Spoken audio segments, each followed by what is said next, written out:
ВМРО ДПМН го повика председателот на Комисијата за избори и именувања Костадин Костадинов да свика седница на која ќе се утврди предлога листа за тројца уставни судии.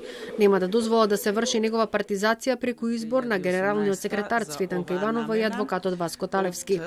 За ова преку писмо ја известили делегацијата на Европската унија.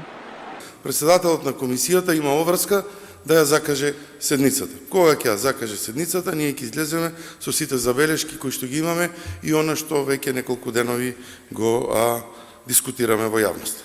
Интенцијата е јасна.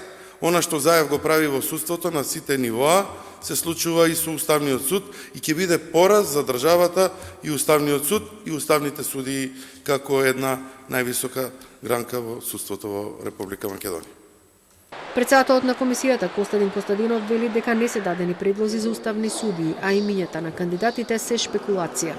Доколку барем малку ја знаеа процедурата, колегите од ВМРО ДПМН би знаеле дека не може да зборуваме за предлози при неотворена точка. Практично предлози уште нема.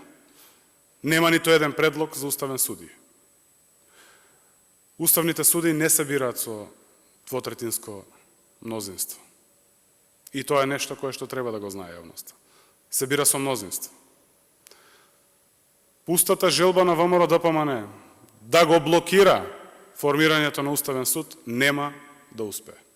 Со цел во иднина да не се случува ваков сличен вакуум во работата на Уставниот суд, Хелсиншкиот комитет за човекови права неодамна достави иницијатива до Министерството за правда за донесување закон за постапка и условите за избор на уставни судии.